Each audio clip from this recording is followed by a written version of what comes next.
Jai Hind and welcome to 30 Day CAPF crash course. Today is the 10th day and 10th today is the 10th day of our CAPF crash course. Almost one third syllabus is covered by the lectures. करके just exactly 30 दिन बचे हैं and lots of talks is being on कि क्या करना चाहिए. See, I'm giving you a roadmap. If you stick to it, I assure you can score very good in your paper like I did.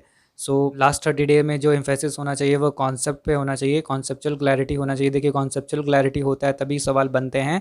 Even if you have lots of knowledge, रट्टाफिकेशन वहाँ पे ज़्यादा काम नहीं आएगा. Conceptual clarity is very important. You can rely on the lectures that I'm taking. In very short, I'm explaining the crux of the standard books. Next point is revision. See, multiple revision. If you have not revised 5-6 times, you have not read anything. Until unless multiple revision is done, you are bound to be bound to be confused between two options in the that UPSC puts. So multiple revision gives you here an edge. So I would suggest at least revise 5-6 times of the short notes that you have prepared your entire journey. You can here rely on my PDF lecture notes. It is already concise in scripts. You can rely on them. If you do that for 5-6 times of multiple revision, that will be sufficient for you.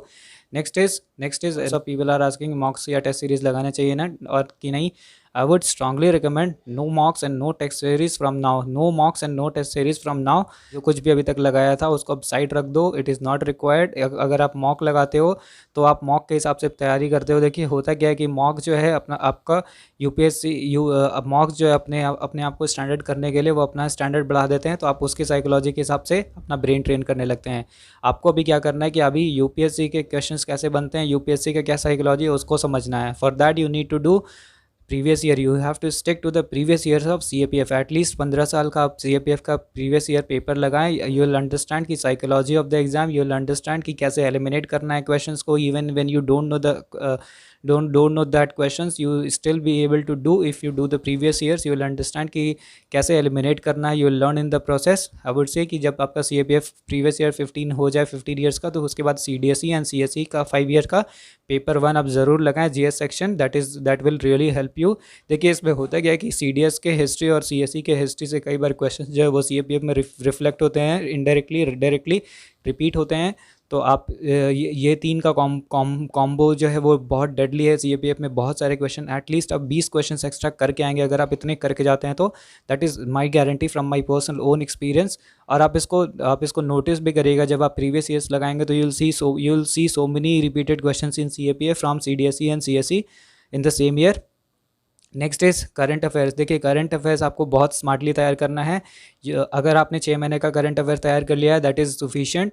अगर मान लीजिए आपके पास time कम है, current affairs पूरा revise नहीं हो पा रहा है, तो आई वुड सजेस्ट कि देखिए प्रीवियस ईयर से जब आप लगाएंगे तो आपको सेक्शंस आइडेंटिफाई होगा कि करंट अफेयर्स में क्या पढ़ना है. देखिए आप अवार्ड्स में सब कुछ नहीं पढ़ेंगे. जैसे ही आप देखेंगे प्रीवियस ईयर क्वेश्चन में सरस्वती सम्मान पूछा है तो इस साल सरस्वती सम्मान किसे मिला है.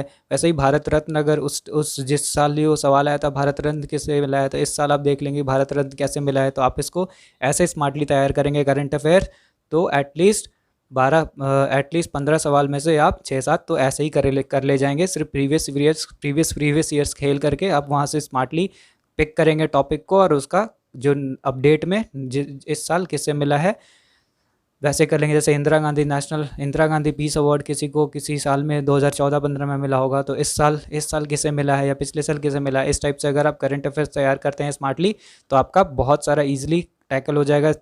मैंने करंट अफेयर्स बहुत नहीं पढ़ा था, मैंने ऐसे ही टैकल किया था and I scored nearly 140+ marks in paper 1. Officially अभी डिक्लेयर्ड नहीं है 140 मार्क्स, लेकिन मैंने जब आंसर की मैच किया था कई सारे चैनल्स से तो आई वाज गेटिंग 140+. देखिए एसेज के लिए आई वुड सजेस्ट कि आप 4 या 5 दिन में एक ऐसे प्रोबेबल टॉपिक पे लिखे. हाँ, लेकिन वो टॉपिक जो आपका अनसीन होना चाहिए, आपको पहले से वो टॉपिक पता नहीं होना चाहिए.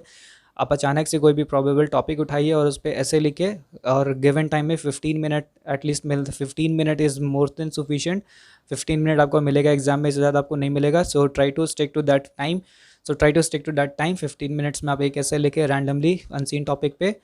आई वुड सजेस्ट कि ओपिनियन बिल्डिंग में राज्यसभा टीवी जो है यूट्यूब चैनल पे आप policy watch, big picture, policy watch and India and the world, इन तीन टॉपिक्स को वहाँ से कवर करें. देखिए जो आपका एसेज में या काउंटर आर्ग्यूमेंट में जो टॉपिक्स आएंगे वो स्टैटिक बहुत कम होंगे, it will be directly influence from the current events that is happening around the world.